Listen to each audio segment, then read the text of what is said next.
I never thought I'd be pounding on my own front door, screaming until my throat burned raw, while my mother's voice cut through the howling wind with terrifying clarity. Freezing will teach you gratitude. The blizzard had already buried our neighborhood under 8 inches of snow, and I stood there barefoot wearing nothing but jeans and a thin sweater. Each second that passed sent daggers of pain shooting through my feet as they sank into the mounting snowdrift. Through the frosted glass panel, I could make out her silhouette standing there watching me beg. Above my 16-year-old brother Tyler's face appeared in the upstairs window, his phone held up recording my suffering. He was laughing. "Please," I sobbed, my fists turning red from hammering against the door. "Mom, it's freezing out here." That's when her words stopped me cold. "I already called the neighbors. They know not to help you. They know what you are." My own mother had systematically cut off every avenue of escape. As the wind whipped strands of hair across my face and snow soaked through my socks, I realized this wasn't just another punishment. This was her final verdict on my worth as a daughter.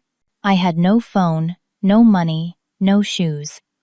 Just the bitter cold seeping into my bones, and a sudden clarifying realization this moment would either destroy me or transform me forever.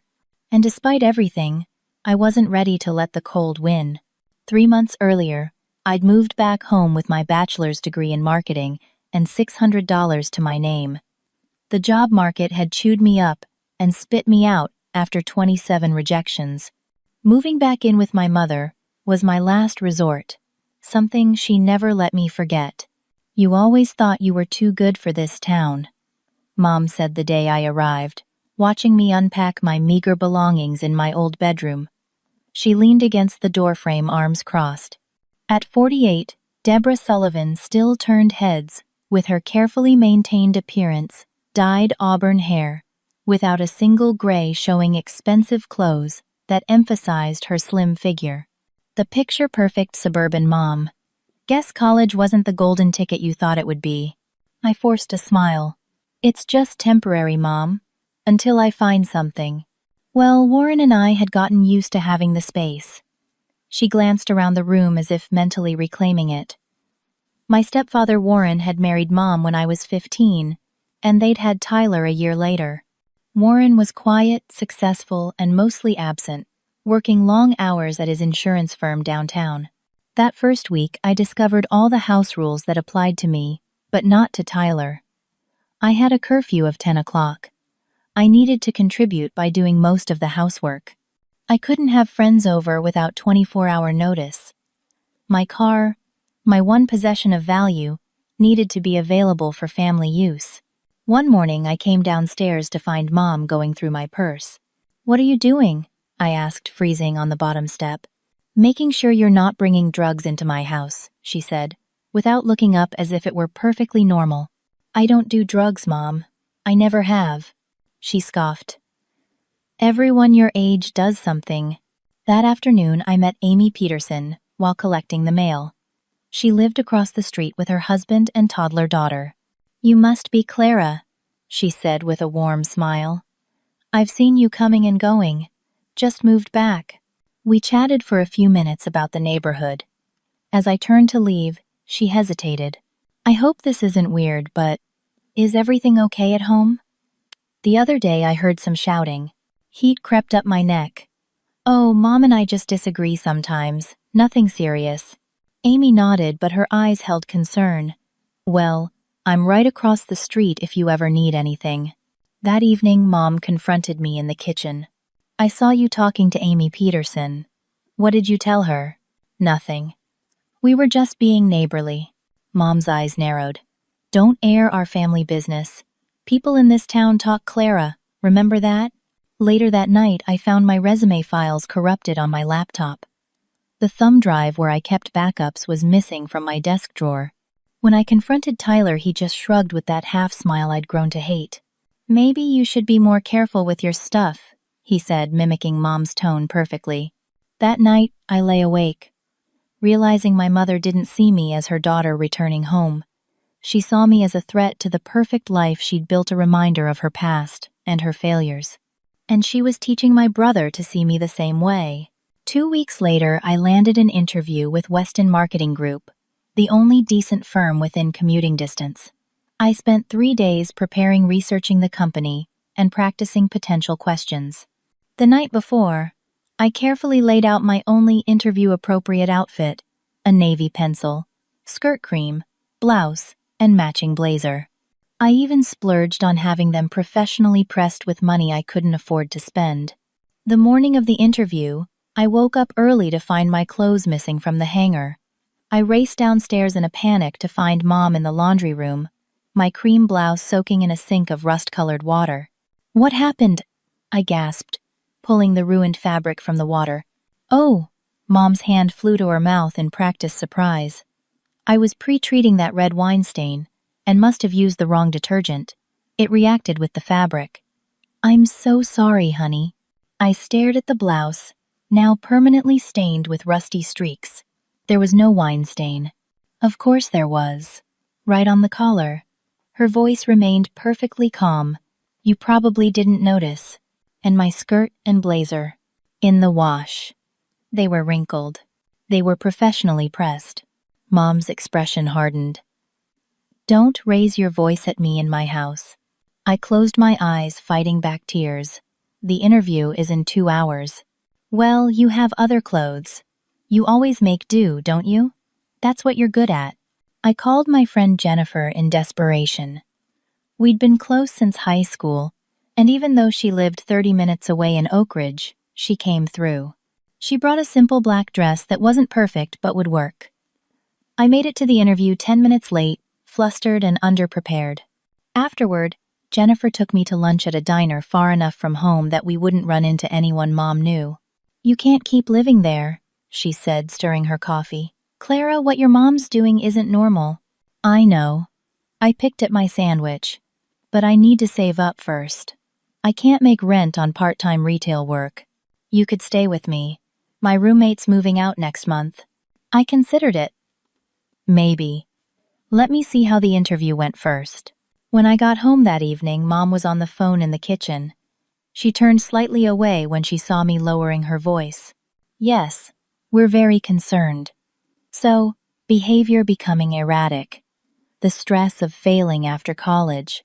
No need to involve anyone else yet. Just wanted you to be aware." Later that week, Mrs. Grayson from next door gave me an odd look when I waved to her.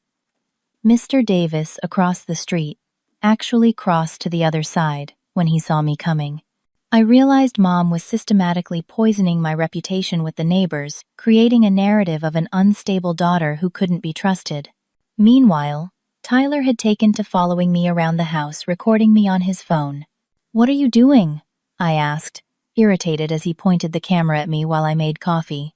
"Documenting," he said with a smirk. "Mom says we might need evidence." "Evidence of what?" He shrugged and kept filming. The weather forecast that week warned of an approaching winter storm system, potentially the worst in years. The entire town was preparing, stocking up on supplies and salt for the driveways. While grocery shopping, I ran into Amy again. She seemed hesitant to talk to me. "Is everything okay?" I asked. "Clara, I don't want to pry, but..." She glanced around. "Your mom told a few of us at the neighborhood watch meeting that you're going through some things. That you might say things about her that aren't true." My stomach dropped. "What things?" "Just that you might make accusations." She seemed really upset about it. Amy looked genuinely concerned. "If you need help, there are resources." "I'm fine," I said quickly. "Mom's just protective." That night I checked my bank account to find it nearly empty. There was a $500 withdrawal I hadn't made. It was a joint account opened when I was 17 that I'd never gotten around to closing. Legally, Mom had every right to that money. When confronted, she didn't deny it. "The heating bill was higher this month because of you. I used your money to pay it." The heating bill couldn't have been more than $100 over normal. I knew then I needed to leave storm or no storm. I secretly applied for a small personal loan and was approved. I texted Jennifer that I'd take the room. I just needed to make it through one more week. What I didn't know was that Mom had been monitoring my laptop activity through parental software she'd installed while I was out. She knew everything: the loan, the apartment search, my plans to leave the following Monday. The day before the storm hit, I caught her looking through my text messages while I showered. "Found what you're looking for?" I asked, standing in the bathroom doorway, towel wrapped around me. She didn't even flinch. "Making plans behind my back. After everything I've done for you." "Mom, I'm 25 years old. I don't need your permission to move out." "No, but you needed my money, my house, my food." She placed my phone down carefully. "You've always been ungrateful, just like your father." The mention of my dad, who'd left when I was 8, was deliberate, designed to hurt. I refused to take the bait. "I'll be out of your hair soon," I said quietly. She smiled, then a smile that should have warned me. "We'll see about that." The blizzard hit with a vengeance on Saturday morning. I woke to the sound of wind howling against my window and the scrape of Warren's snow shovel on the driveway. Weather alerts kept buzzing on everyone's phones. 18 to 24 inches. Expected wind gusts up to 40 miles per hour. Temperatures dropping into the single digits. "No one's going anywhere for a while," Mom said at breakfast, watching me over her coffee cup with an odd sense of satisfaction. By afternoon, the snow was falling so thick you couldn't see the house across the street. The power flickered once, twice, then stabilized thanks to the generator Warren had installed last year. I was in my room packing a small bag of essentials just in case when Mom appeared in my doorway. "Planning a trip?" she asked, eyeing the duffel on my bed. "Just being prepared," I replied, trying to keep my voice neutral. "In case we lose power for good." She stepped into the room uninvited. "I saw the loan approval. Found your little apartment listing too." My heart sank. There was no point denying it. "I'm an adult, Mom. I can't stay here forever." "No, you can't." Something in her tone made me look up. There was a cold fury in her eyes I'd never seen before. "You think you can just use us and leave? After all the sacrifices I made for you." "I'm not using you. I'm trying to build my own life." "Your own life?" She laughed bitterly. "You know what I had at your age? A 6-year-old daughter, no husband, no degree, working 2 jobs. But you got everything handed to you. College paid for a roof over your head whenever you fail. And this is how you repay me, by sneaking around lying." "I wasn't." "You think you're so much better than me," she continued, as if I hadn't spoken. "Little Miss College graduate. Too good for this town. Too good for the family that supported you. Just like your father, take what you want and leave the mess for someone else." The comparison to my dad stung more than it should have. "That's not fair." "Life isn't fair, Clara. It's time you learned that." I reached for my phone to call Jennifer, but my pocket was empty. "Where's my phone?" Mom just stared at me, silent. "Mom, where is my phone?" "You won't be needing it." Panic rose in my throat. "Give me back my phone." Tyler appeared in the doorway, then my phone in his hand. Looking for this, he held it up, grinning. "Tyler, give it back." I reached for it, but he tossed it to Mom. "I've been helping Mom keep track of your messages," he said proudly. "She needed to know what you were up to." My mind raced. How long had they been monitoring me? What else did they know? "You can't keep me here," I said, trying to sound braver than I felt. "No one's keeping you here," Mom replied, her voice suddenly calm. "In fact, I think it's time you learned some independence." She turned and walked out, still holding my phone. Tyler followed, smirking.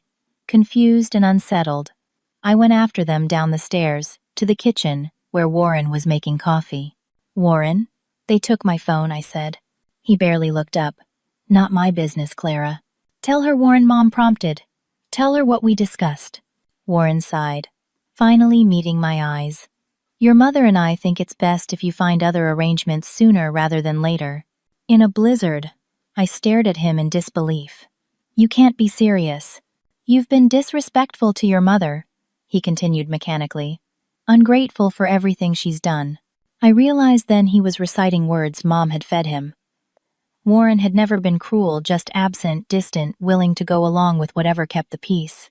I was planning to leave next week anyway, I said, trying to reason with them.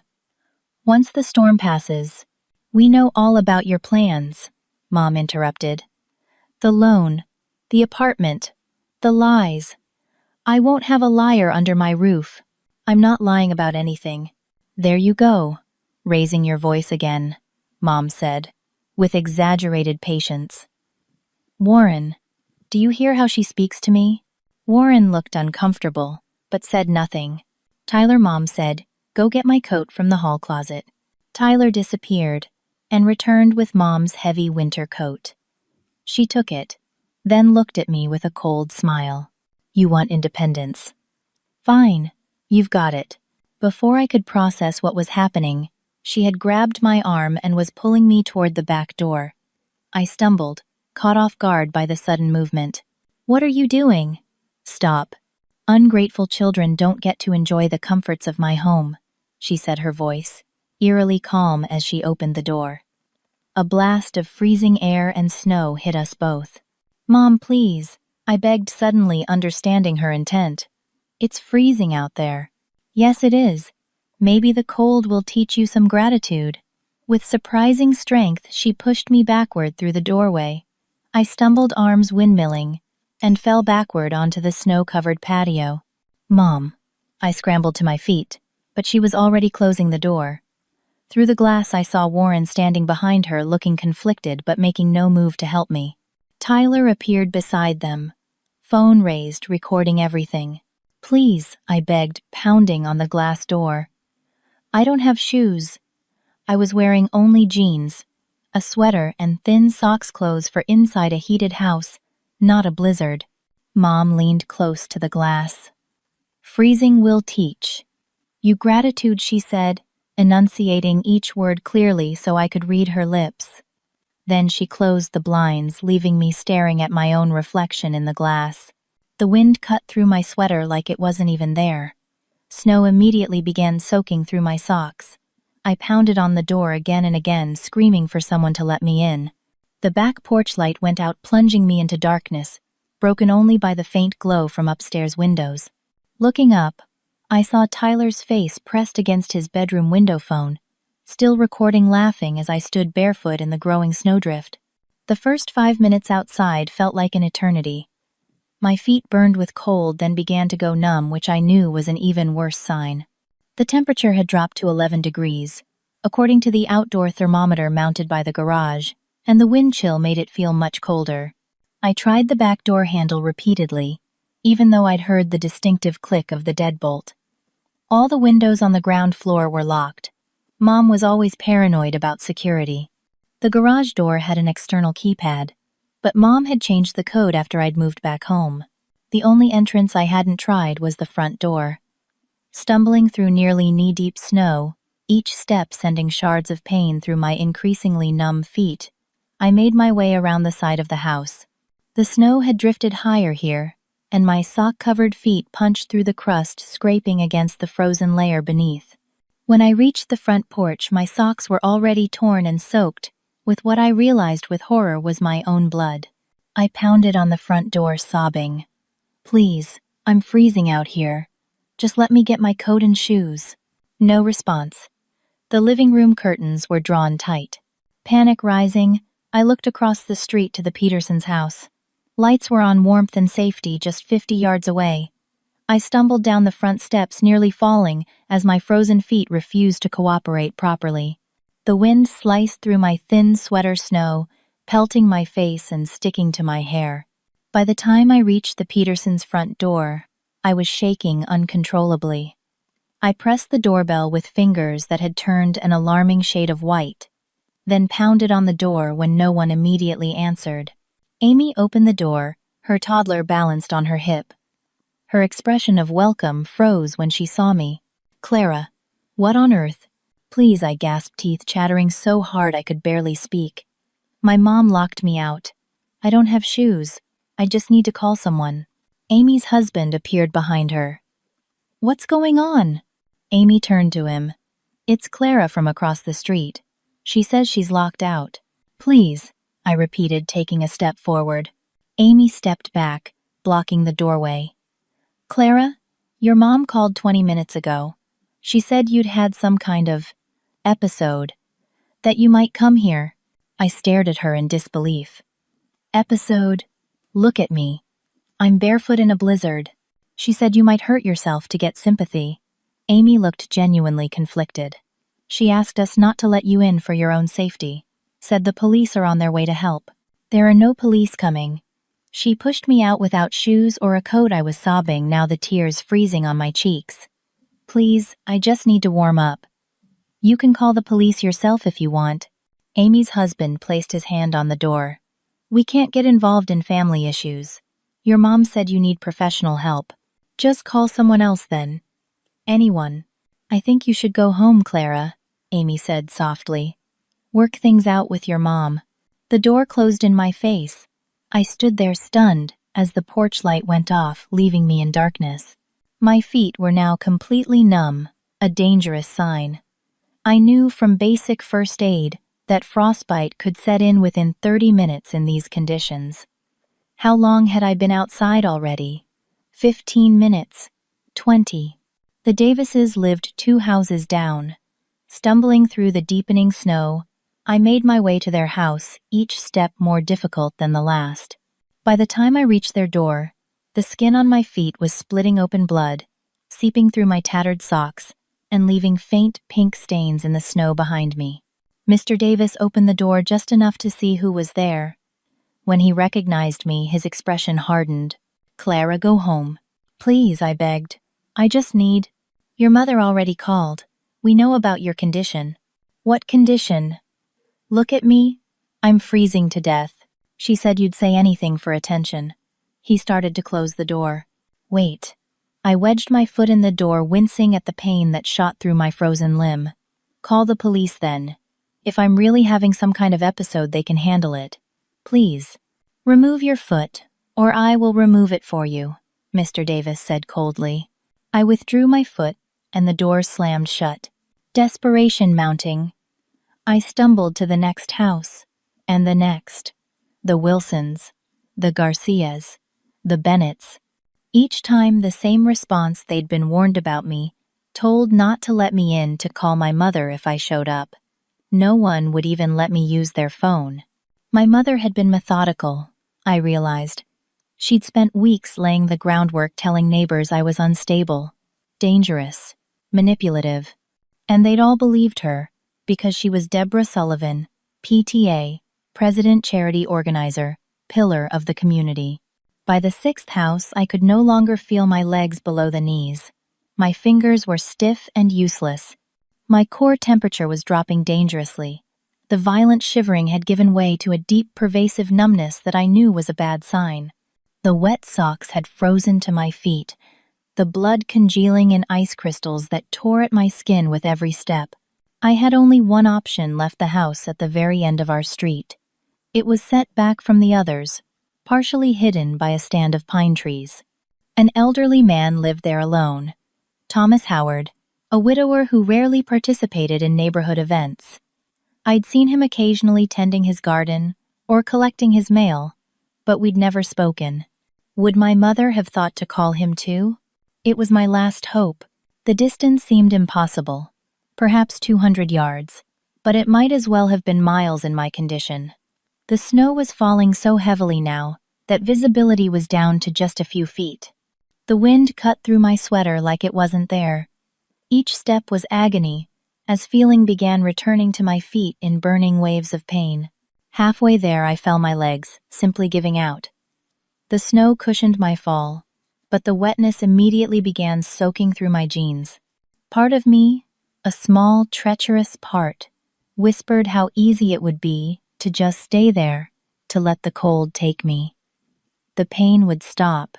The struggle would end. I thought of my mother and Tyler watching from the window as I suffered.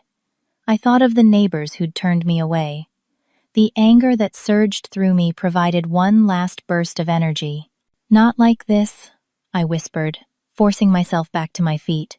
One step. Another. The burning pain in my feet had subsided again to numbness, a dangerous sign. Black spots danced at the edges of my vision. My lungs burned with each breath of frigid air. Finally, I reached Thomas Howard's front door. My hands were too numb to make a fist, so I slapped weakly at the wood with my open palm. "Please," I croaked my voice, barely audible over the wind. "Please help me." No answer. I slapped again harder, ignoring the pain that shot through my frozen hand. "Please." The porch light came on, momentarily blinding me.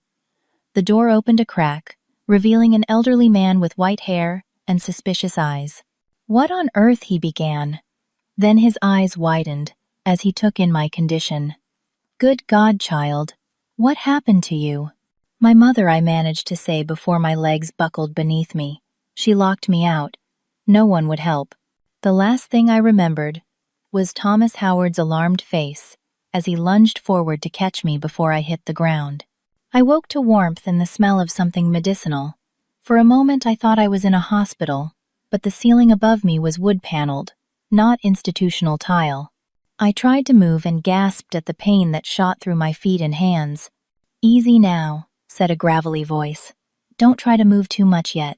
I turned my head to see Thomas Howard, sitting in an armchair beside the bed where I lay. The room was cozy, a guest bedroom decorated in simple blues and whites. "What happened?" My voice was hoarse, my throat raw from screaming in the cold. "You collapsed on my doorstep," he said, leaning forward. "You were in the early stages of hypothermia, and your feet have second-degree frostbite. You're lucky it's not worse." Memory flooded back the blizzard. My mother pushing me out, the neighbors, turning me away. How long was I out? About 3 hours. It's just past 9 in the evening. He reached for a mug on the bedside table. "Can you sit up? You need to drink this." With his help, I managed to prop myself against the pillows. My hands were bandaged, making it difficult to grip the mug, but Thomas helped me take small sips of hot broth. "I should have called an ambulance," he said, watching me carefully. "But the roads are completely impassable now. The police and fire department are dealing with multiple emergencies. I've been monitoring your condition. If it worsens, I'll radio for emergency evacuation." I noticed a medical bag on the floor beside his chair. "Are you a doctor?" He nodded. "Retired emergency physician, 30 years at County General, which is the only reason I'm not driving you to the ER right now." "Thank you," I whispered, tears welling in my eyes. No one else would help me. They all believed my mother. About that, Thomas said, his expression darkening. "Your mother called here too about an hour before you arrived." My heart sank. "What did she say?" "That her mentally unstable daughter had run away during a psychotic episode, that you might hurt yourself or others, that I should call her immediately if I saw you." His eyes, clear and intelligent, behind wire-rimmed glasses, studied my face. I've treated enough abuse victims to recognize the signs. Those injuries weren't self-inflicted. Fresh tears spilled down my cheeks. She pushed me out the back door. No shoes, no coat. My brother was filming it, laughing from the upstairs window. Thomas's jaw tightened. "That's criminal child endangerment." "I'm 25, I said quietly. "Not a child. Legally, perhaps. But abuse is abuse." He set the mug down and checked my pulse. "When I found you, your body temperature was 94 degrees. Your socks were frozen to your feet, Clara. Another 30 minutes out there, and you might have lost toes. Another hour, and you could have died." I closed my eyes, processing how close I'd come to a much worse outcome. "May I use your phone? I need to call my friend Jennifer." Thomas hesitated. "Let's get you stabilized first. Your mother has been calling around looking for you. She's told everyone you attacked her before running off. If your friend doesn't know better, she might inadvertently reveal your location. Jennifer knows what my mother's really like. She's been trying to get me to move in with her for weeks." He nodded. "All right, but first there's something you should see." Thomas picked up a tablet from the bedside table and tapped the screen a few times before handing it to me. It was open to a social media page, Tyler's profile. At the top was a video posted just 3 hours earlier. With shaking hands, I pressed play. The video showed me outside our back door, pounding on the glass, clearly barefoot in the snow. The camera zoomed in on my face, contorted with fear and desperation. You couldn't hear what was being said inside, but the caption read, "When Sis has a total meltdown and locks herself out." The video had thousands of views already, and hundreds of comments. "Dude, why isn't anyone letting her in? That looks dangerous. Is she barefoot in a blizzard? Not funny, man. This is straight up abuse. Someone call social services. Where is this? Has anyone called the police?" "The internet isn't buying your brother's story," Thomas said quietly. "People are asking questions. The location tag shows your town. Some have already identified your house." I stared at the screen in disbelief. He posted this, thinking people would laugh at me. "Adolescents often lack perspective on consequences," Thomas said diplomatically. "But in this case, his poor judgment might work in your favor. That video is evidence."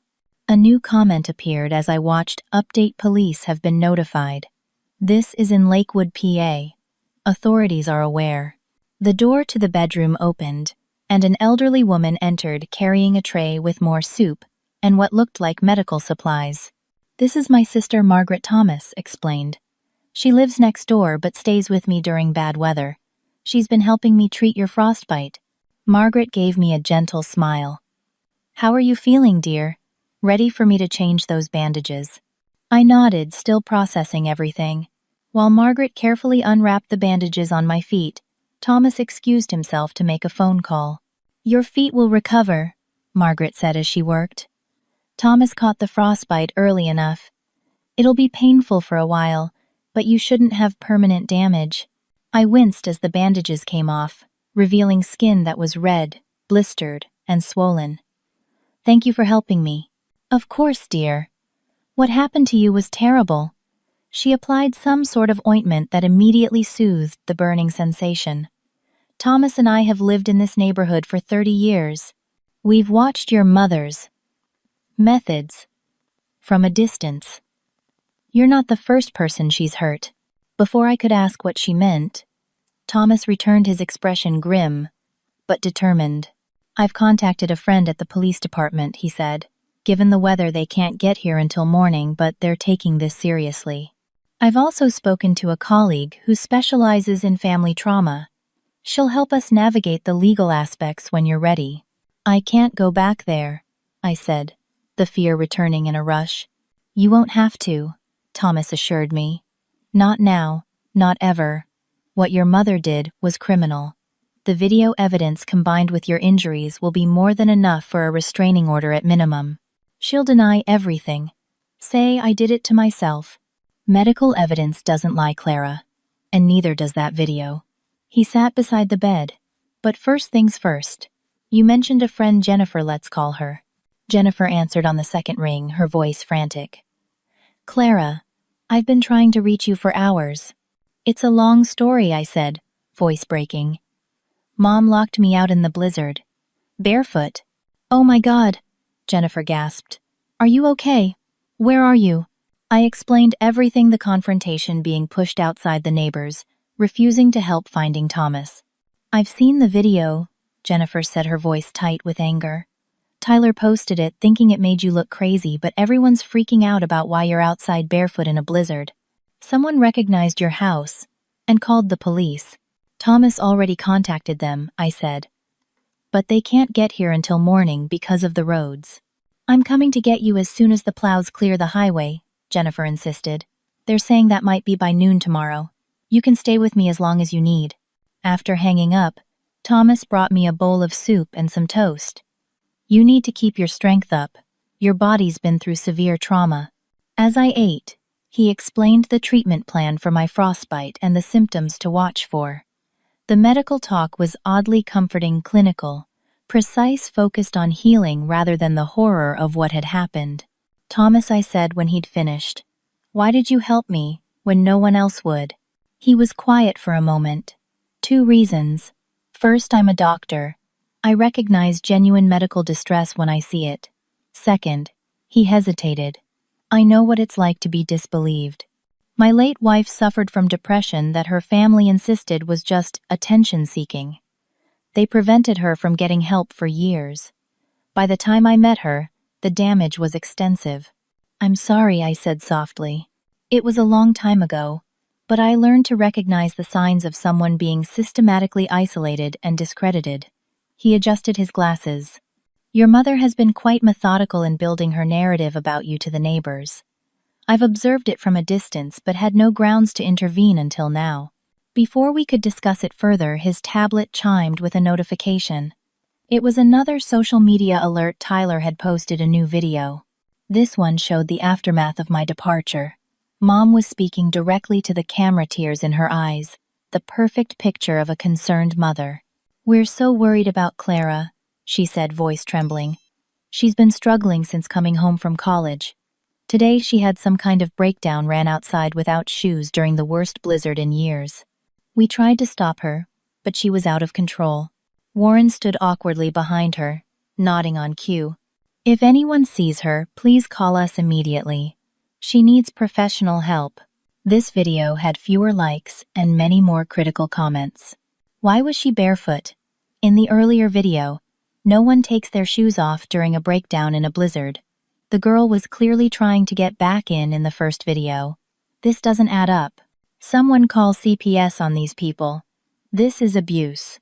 Thomas muted the tablet and set it aside. Your mother is trying to control the narrative, but it's backfiring. People can see through the lies. I sank back against the pillows, exhausted, but feeling something I hadn't felt in a long time: hope. For once, my mother's careful manipulation wasn't working. The truth was coming out, thanks to Tyler's misguided attempt to humiliate me online. Get some rest, Thomas said, dimming the bedside lamp. Tomorrow will be a challenging day, but you won't face it alone. As I drifted off to sleep, I realized I had found an unexpected ally in Thomas Howard, and through Tyler's video, potentially many more people who could see the truth behind my mother's perfect facade. I woke the next morning to the sound of a snowplow rumbling down the street and the smell of coffee brewing. The pain in my feet had subsided to a persistent throbbing, and the bandages on my hands were less restrictive than the night before. Margaret helped me to the bathroom, supporting me as I hobbled on my damaged feet. She'd found some clothes that fit me reasonably well, an old pair of sweatpants and a soft flannel shirt that had belonged to Thomas's late wife. The roads are being cleared, she told me, as she helped me to the kitchen. The police called. They'll be here within the hour. Thomas was at the kitchen table talking quietly on his phone. When he saw me, he ended the call and pulled out a chair for me. How are you feeling this morning? He asked, pouring me a cup of coffee. Better, I think. Still sore, but not as bad as last night. Good. The police are on their way, and I've been in touch with Sarah Daniels, the trauma specialist I mentioned. She'll meet us at the station later today. I wrapped my bandaged hands around the warm mug. What happens now? The police will take your statement and photographs of your injuries. Medical evidence will be crucial. I've documented everything professionally. The frostbite, the timeline, the symptoms consistent with prolonged exposure. He hesitated. Clara, there's something else you should know. He slid his tablet across the table. The screen showed a news website with the headline, Social Media Video Raises, Alarm Young Woman Locked Out Barefoot in Blizzard.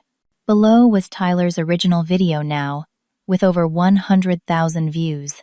The article described the growing concern over the footage, with experts weighing in on the dangers of exposure and the clear signs of distress I'd exhibited. Your brother's video has gone viral overnight, Thomas said. Local news picked it up first, then it spread. The police have received dozens of calls from concerned viewers. I scrolled through the article, reading comments from hypothermia experts and child welfare advocates condemning what they were seeing. One line in particular stood out. Regardless of the circumstances, forcing someone outdoors without proper protection in these conditions could constitute attempted involuntary manslaughter. This is overwhelming, I said, setting the tablet down. It's also powerful evidence, Thomas replied. Your mother can't control this narrative anymore. The doorbell rang and Margaret went to answer it. She returned with 2 police officers, a middle-aged woman with sergeant's stripes and a younger male officer. Miss Sullivan. The female officer introduced herself as Sergeant Ramirez. I'm here to take your statement about the events of last night. For the next hour, I recounted everything, the argument being pushed outside the neighbors, turning me away the video Tyler had posted. Sergeant Ramirez took detailed notes while her partner photographed my injuries. Dr. Howard has provided his medical assessment, she said when I'd finished. Based on the evidence and the video footage, we have enough to proceed with charges against your mother and stepfather for reckless endangerment at minimum. What about my brother? I asked. He was recording everything, laughing. He's a minor, which complicates things, Sergeant Ramirez explained. But his actions will be addressed. Right now, our priority is ensuring your safety. After the police left promising to keep me updated, Thomas helped me back to the guest room to rest. I checked my messages on the phone he'd loaned me and found dozens from Jennifer and other friends who'd seen the video. Around noon, the doorbell rang again. This time it was Jennifer, her face tight, with worry arms full of supplies, clothes, toiletries, even a pair of soft slippers for my injured feet. The roads are finally clear enough to drive, she said, hugging me carefully. I came as soon as I could. Thank you for being here, I whispered, tears threatening again. Always. She stepped back, examining me. How bad is it? Second-degree frostbite on my feet and hands. Dr. Howard says I should recover fully, but it'll take time. Jennifer's expression darkened. Your mom has been doing damage control all morning. She's telling everyone you had some kind of psychotic break, that they were trying to help you. Is anyone still believing her? Fewer by the hour. The video's too damning. She pulled out her phone. There's something else you should see. It was a new post from Tyler. Not a video this time, but a long text post. I need to tell the truth about what happened with my sister Clara. I've been helping my mom spy on her and record her for weeks.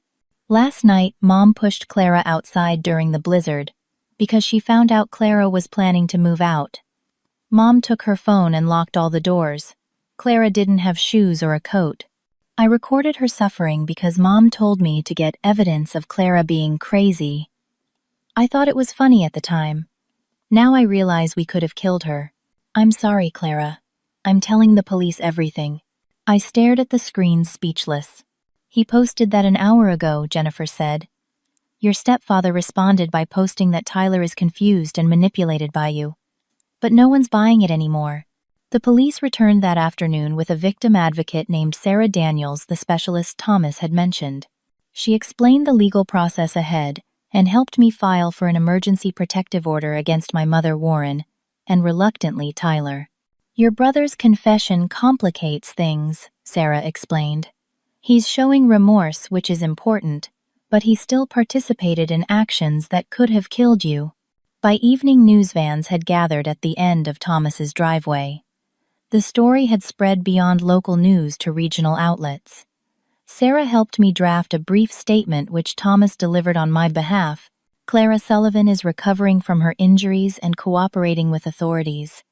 She asks for privacy during this difficult time and thanks those who expressed concern after seeing the disturbing footage online. Inside, watching from the window, I felt strangely detached from the growing media storm.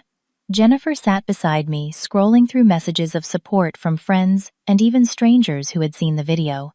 The prosecutor wants to meet with you tomorrow, Sarah said, joining us by the window. They're taking this case very seriously. Will I have to see my mother? The thought sent a chill through me, unrelated to my physical injuries. Not directly, no. The protective order prevents that. Later that evening, my phone rang with a number I didn't recognize. It was Detective Morris from the county's domestic violence unit. Miss Sullivan, I wanted to update you personally, he said. We've executed a search warrant at your mother's residence. We've seized phones and computers as evidence, including the devices used to record the videos. What about my brother? I asked. He's currently in emergency custody with child services. He's been very cooperative, confirming your account of events. After hanging up, I sat in silence for a long moment, processing everything that had happened in the past 24 hours. My entire life had been upended, yet I felt more in control than I had in months. Thomas brought me tea and fresh bandages for my feet. The prosecutor called me as well, he said. They want my medical testimony about your injuries. I hope that's all right." "Of course." I managed a small smile. "I don't know how to thank you for everything you've done." "You don't need to thank me," he said, his voice gentle. "Just focus on healing physically and emotionally. This is just the beginning of that process." That night, unable to sleep despite my exhaustion, I opened the tablet and navigated to Tyler's confession post. The comments section had exploded with support for me and condemnation for my mother. There were also multiple comments from people sharing similar stories of family abuse and isolation. One comment in particular caught my eye. "I survived something similar. It gets better. Your voice matters. If you ever want to share your story to help others, reach out." For the first time, I considered that my experience might help someone else, that by speaking out, I could potentially prevent another person from suffering as I had. It wasn't much, but it was a glimmer of purpose in the darkness of what had happened. I saved the comment, making a mental note to respond when I was stronger. Then I closed my eyes, no longer a victim hiding in fear, but a survivor preparing to fight back. 6 months later, I stood outside the county courthouse, the spring sun warm on my face. The last hearing in my mother's case had just concluded. She had pleaded guilty to reckless endangerment and child endangerment to avoid the more serious charges of attempted involuntary manslaughter. The plea deal included 3 years probation, mandatory psychological counseling, and most importantly, a permanent restraining order, preventing her from contacting me. Warren had received a lesser sentence, 1 year probation and community service, after it became clear that while he had failed to intervene, he hadn't actively participated in pushing me out into the blizzard. Sarah, who had become both my legal advocate and friend, stood beside me on the courthouse steps. "How do you feel?" she asked. "Relieved. Validated."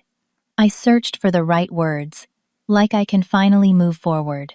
The past 6 months had been a whirlwind of legal proceedings, therapy sessions, and rebuilding my life.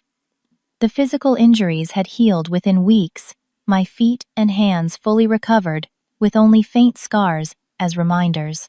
The emotional healing was taking longer, but I was making progress. Jennifer had been true to her word, giving me a place to stay until I found my feet.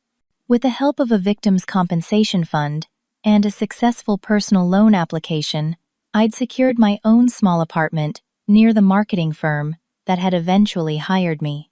The job wasn't glamorous, but it was a start, a foundation for independence. Thomas and Margaret had remained steadfast supporters throughout the process. Thomas had testified as both a medical expert and a witness, his credibility as a respected physician adding weight to my case. He'd also connected me with resources for trauma survivors and checked on me regularly. Clara. I turned to see Tyler approaching hesitantly from the courthouse entrance. At 17 now, he looked older, more serious than the smirking teenager who had filmed my suffering 6 months earlier. "Is it okay if I talk to you?" he asked, stopping a respectful distance away. I nodded. Sarah squeezed my arm supportively and stepped away to give us privacy. "I just wanted to say again how sorry I am, Tyler," said, his voice cracking slightly. "What I did was unforgivable." After the incident, Tyler had been placed with our aunt in a neighboring state. He'd cooperated fully with the investigation, providing investigators with months' worth of recordings and text messages documenting Mom's escalating behavior toward me. His testimony had been crucial in securing her conviction. I'm still processing everything I said honestly, but I appreciate that you came forward with the truth. That took courage. Not as much courage as it took for you to survive that night. He looked down at his shoes. The therapist I'm seeing says Mom manipulated both of us, just in different ways.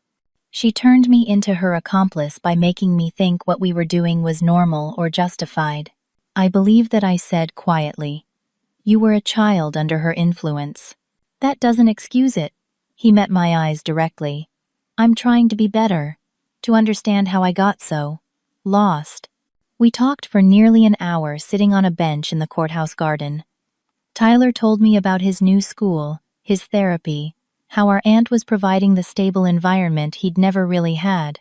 I shared a little about my new job and apartment. We didn't try to force reconciliation or make promises about the future. It was enough for now to acknowledge the truth and the possibility of healing. Before he left to return to our aunt's home, Tyler handed me a sealed envelope. "What's this?" I asked. "The settlement money from the civil case against Mom," he explained. "My portion. I want you to have it. Use it for school or whatever you need." I hesitated. The lawsuit against my mother had been settled out of court, with the insurance company covering Warren's home policy paying out to avoid a trial. I'd received a modest sum that had helped me get back on my feet. Tyler, as a minor, had received a smaller amount held in trust. "Tyler, that's your money. For college, for your future." He shook his head firmly. "I don't want it. Not after what I did. Please take it, it would mean a lot to me." I accepted the envelope, recognizing that for him, this was part of making amends. After Tyler left, Sarah rejoined me. "Everything okay?" "Getting there," I said. "It's complicated, but I think there's hope for him." Later that week, I met with the director of a local foundation, supporting survivors of domestic abuse. In the months following the incident, I had begun speaking at small events, sharing my story to help others recognize the signs of psychological manipulation and isolation. What had started as personal therapy had evolved into a mission. "We'd like to offer you a part-time position as an outreach coordinator," the director said. "Your perspective would be invaluable, especially in reaching younger victims who might not recognize what's happening to them." I accepted on the spot. Though I kept my marketing job for financial stability, the foundation work quickly became my passion. Each person who reached out after hearing me speak, each survivor who recognized their own experience in mine, helped transform my trauma into something meaningful. 1 year to the day after the blizzard incident, I stood before a room full of social workers, therapists, and law enforcement officers, sharing my experience as part of a training program on recognizing family abuse. The most dangerous aspect was the isolation I explained. My mother spent months systematically cutting off my support system, discrediting me to everyone who might have helped. By the time the physical abuse happened, she'd created the perfect environment for it, one where no one would believe me. After my presentation, a young police officer approached me. "Your story changed how I look at domestic calls," she said. "Last month we responded to what looked like a mental health situation. Family claimed their adult daughter was having an episode. But something felt off. I remembered your experience and made sure to interview her separately. Turned out the family had taken her identification, medication, and phone to prevent her from leaving an abusive situation. Stories like these confirmed I was on the right path. The trauma would always be part of me, but it no longer defined me. I had transformed it into a tool for helping others." Thomas and I had developed a close bond, something between mentorship and family. He attended every major speech I gave, offering quiet support from the back row. When I decided to apply to graduate school for social work, he was the first person I told. "You'll make an exceptional therapist," he said, pride evident in his voice. "You understand the journey from victim to survivor better than most." Tyler and I continued our careful rebuilding, exchanging emails and occasional phone calls. He had become an advocate in his own right, speaking to teen groups about recognizing manipulation and the courage it takes to stand up against wrong, even when it's family. The settlement money Tyler had given me, combined with what I'd saved, provided enough for my graduate school tuition. 2 years after the incident, I enrolled in a master's program in social work, focusing on trauma and family systems. On my first day of classes, I received a small package from Thomas. Inside was a beautiful fountain pen and a note for writing your new story. It's a brave one. I kept the pen with me through every lecture, every exam, every clinical placement. It reminded me how far I'd come from that desperate night in the snow, from a young woman with no options to someone with purpose, support, and a future of her own making. The media attention had faded long ago, but occasionally someone would recognize me from the viral video or subsequent news coverage. Rather than shying away, I embraced these moments as opportunities to share the resources that had helped me.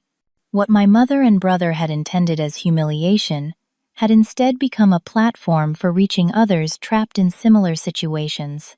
3 years after the blizzard, I stood on the stage at my graduation ceremony, accepting my master's degree in social work. In the audience were Jennifer Thomas and Margaret, my professor's colleagues from the foundation, and even Tyler, now in his first year of college, studying psychology. As I moved my tassel from right to left, I thought about the night that had changed everything. How close I had come to giving up in that snowdrift. How the worst night of my life had ultimately led me to my purpose. That evening, at a small celebration dinner, Thomas raised a glass in toast. To Clara, he said, who turned the coldest night into the warmest heart. Later, as I drove home to my apartment, I reflected on the journey. The physical scars from that night had faded completely. The emotional ones had transformed into something else. Not weakness, but wisdom. Not pain, but purpose. I had learned that surviving isn't just about making it through the darkest moment. It's about what you build in the light that follows. It's about recognizing that your story isn't over just because someone else tried to write its ending. My story was still being written one day at a time. And for the first time since that blizzard night, I was holding the pen. Thank you all so much for listening to my story today. I hope it shows that even in our darkest moments, there's always a path forward if we're brave enough to take it. Have you ever helped someone through a difficult time or been helped when you needed it most? Please share your experiences in the comments below. If you found value in this story, please like this video and subscribe to hear more stories of survival and transformation. And if you know someone who might need to hear this message of hope, please share it with them. Remember, your support helps these stories reach those who need them most. Thank you again, and I wish you all strength and healing on your own journeys.